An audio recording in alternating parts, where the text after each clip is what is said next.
Well, it looks like the food crisis is going to be averted for some.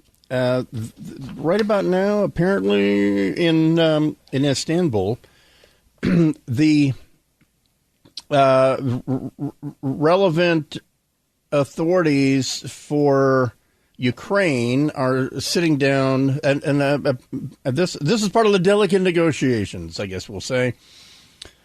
And this is why President Erdogan, whose drones are busy killing Russian soldiers by the raft, by the pallet, sat down with his old buddy Vladimir Putin to negotiate on behalf of Ukraine for a deal because the Russian Navy has bottled up Odessa, the last port facility that the Ukrainians can export their wheat from in large quantities.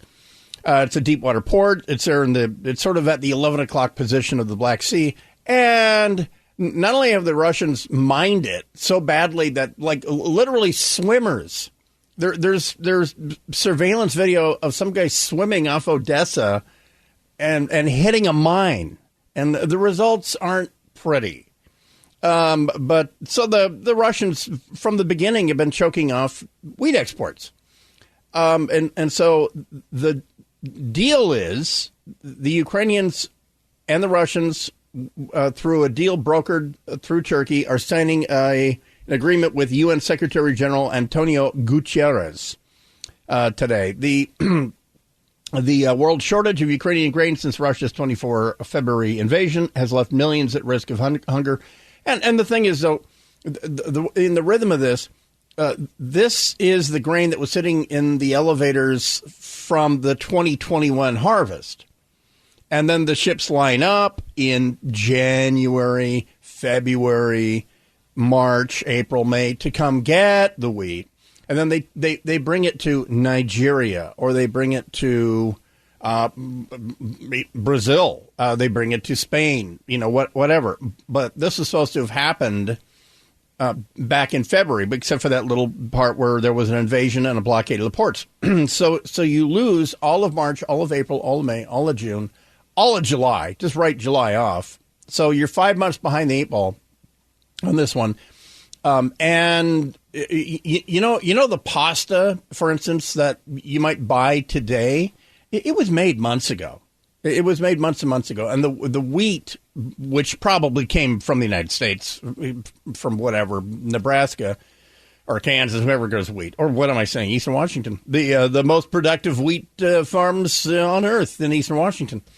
It was harvested months and months and months ago.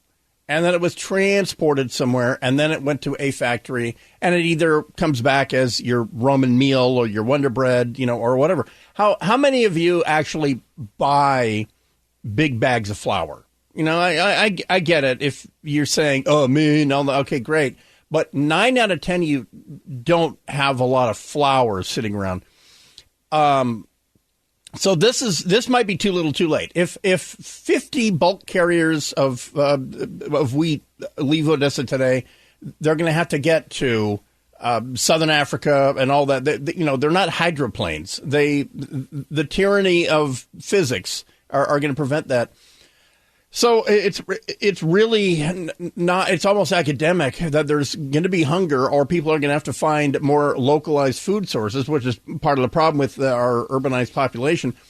This is, if you've been listening for a couple months, you remember back in March that somebody in the industry here in the state of Washington alerted me to something that was fairly significant, and it was that the Egyptian government saw what was happening. They get their wheat from Ukraine, it's like a 5-day sail from Odessa through the Dardanelles and the Bosporus into the Mediterranean to Port Alexandria, and then Bob's your uncle. There you go. There's our wheat. Yay, food. Food is neat. And so that way 90 million Egyptians don't starve and stuff, because Egypt is one of those countries, like Iran, that subsidize wheat, cooking oil, things like that. Well, this is stuff they were getting from Ukraine. And so the Egyptians in March said, we're not going to F around. We're not going to hope in one hand and hope in the other and see which one fills up faster.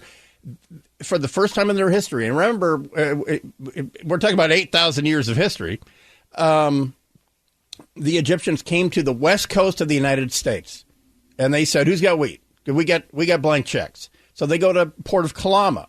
You drive through it on your way to Murder Town, Portland, Port of Vancouver, Port of Portland.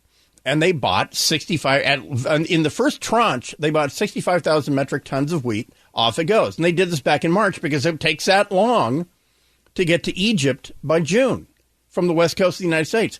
Then they bought another tranche of wheat. And right around the mid-May was when Indonesia and Pakistan, and don't worry, folks, that's only 600 million people. That's what Indonesia and Pakistan said. I'm feeling a bit hungry in November. We better lean forward and look for some wheat.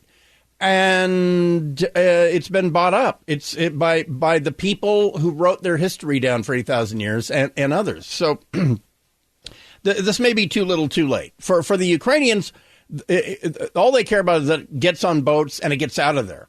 Because they're about to start harvesting in late August and September the wheat that's growing right now, what they can grow.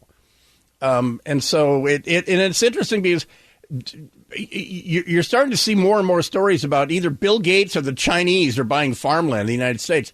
Well, the Chinese, to remind you, own about 11% of Ukraine, and they don't own the forests and the mountains. They own wheat farmland, and they lease it back to the farmer. And the Chinese very quietly are saying to the Russians, listen, we don't give a flying rat's rectum about the outcome. We just want our wheat. We bought that farmland for a reason.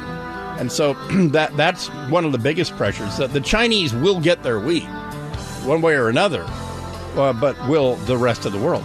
Are you part of the golden billion?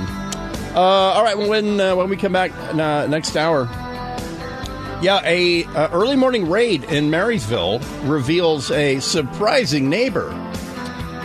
The McFentanils were next door to everybody, and no one knew about it. Old Snorty McFentanil and his lovely wife were there. We'll be back right after this. AM 770 KTTH. Bryan Suits here on a Getaway Friday. Smelling the barn Friday. Let's get you to work with our right way traffic.